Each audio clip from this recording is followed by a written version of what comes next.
Praise the Lord. மத்தேயு எழுதின சுவிசேஷம் 2ஆம் அதிகாரம்.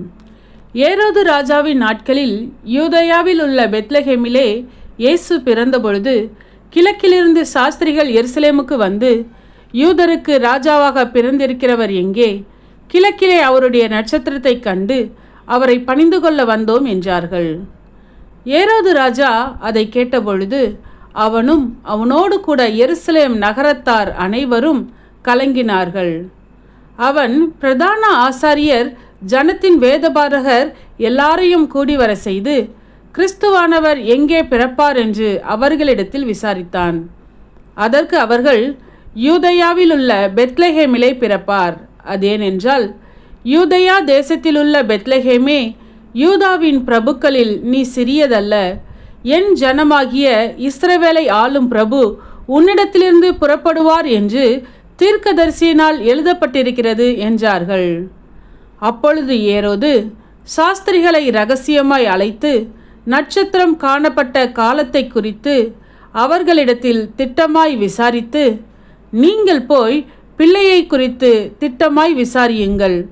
நீங்கள் அதை கண்ட பின்பு நானும் வந்து அதை பணிந்து கொள்ளும்படி எனக்கு அறிவியுங்கள் என்று சொல்லி அவர்களை பெத்லகேமுக்கு அனுப்பினான்.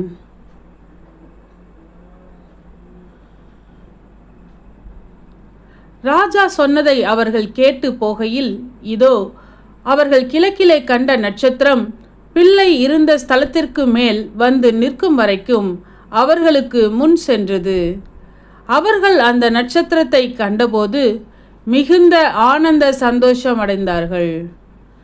அவர்கள் அந்த வீட்டுக்குள் பிரவேசித்து பிள்ளையையும் அதன் தாயாகிய மரியாளையும் கண்டு சாஷ்டாங்கமாய் விழுந்து அதை பணிந்து கொண்டு தங்கள் பொக்கிஷங்களை திறந்து பொன்னையும் தூபவர்க்கத்தையும் வெள்ளை போலத்தையும் அதற்கு காணிக்கையாக வைத்தார்கள்.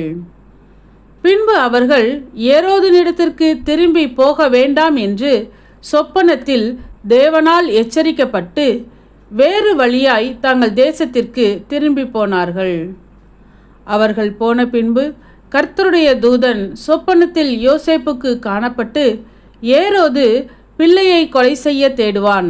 ஆதலால் நீ எழுந்து பிள்ளையையும் அதன் தாயையும் கூட்டிக் கொண்டு எகிப்துக்கு ஓடிப்போய் நான் உனக்கு சொல்லும் வரைக்கும் அங்கே இரு என்றான். அவன் எழுந்து இரவிலே பிள்ளையையும் அதன் தாயையும் கூட்டிக் கொண்டு எகிப்துக்கு புறப்பட்டு போய் ஏரோதின் மரண பரியந்தம் அங்கே இருந்தான்.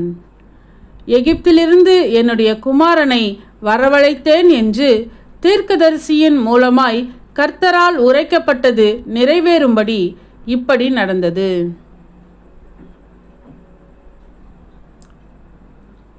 அப்பொழுது ஏரோது தான் சாஸ்திரிகளால் வஞ்சிக்கப்பட்டதைக் கண்டு மிகுந்த கோபமடைந்து ஆட்களை அனுப்பி தான் சாஸ்திரிகளிடத்தில் திட்டமாய் விசாரித்த காலத்தின்படியே பெத்லகேமிலும் அதன் சகல எல்லைகளிலும் இருந்த 2 வயதுக்குட்பட்ட எல்லா ஆண் பிள்ளைகளையும் கொலை செய்தான்.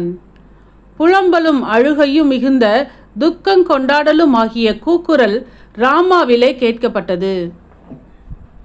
ராகேல் தன் பிள்ளைகளுக்காக அழுது அவைகள் இல்லாதபடியால் ஆறுதல் அடையாதிருக்கிறாள் என்று எரேமியா தீர்க்கதரிசினால் உரைக்கப்பட்டது அப்பொழுது நிறைவேறிற்று.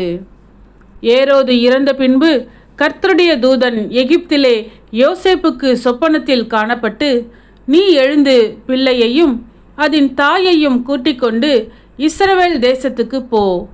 பிள்ளையின் பிராணனை வாங்க தேடினவர்கள் இறந்து போனார்கள் என்றான். அவன் எழுந்து பிள்ளையையும் அதன் தாயையும் கூட்டிக் கொண்டு இஸ்ரவேல் தேசத்துக்கு வந்தான். ஆகிலும் அர்கெலாயு தன் தகப்பனாகிய ஏரோதின் பட்டத்துக்கு வந்து யூதேயாவில் அரசாளுகிறான் என்று கேள்விப்பட்டு அங்கே போக பயந்தான். அப்பொழுது அவன் சொப்பனத்தில் தேவனால் எச்சரிக்கப்பட்டு கலிலேயா நாட்டின் புறங்களிலே விலகி போய் நாசரேத்து என்னும் ஊரிலே வந்து வாசம் பண்ணினான். நசரேயன் எனப்படுவார் என்று தீர்க்கதரிசிகளால் உரைக்கப்பட்டது நிறைவேறும்படி இப்படி நடந்தது. ஆமென். சத்தியத்தையும் அறிவீர்கள், சத்தியம் உங்களை விடுதலையாக்கும். இந்த வசனத்தின்படி அநேகர் சத்தியத்தை அறிந்து விடுதலையாக்கப்பட இந்த சேனலை சப்ஸ்கிரைப் செய்து அநேகருக்கு ஷேர் பண்ணுங்கள். கர்த்தருடைய கண்கள் நீதிமான்கள் மேல் நோக்கமாய் இருக்கிறது.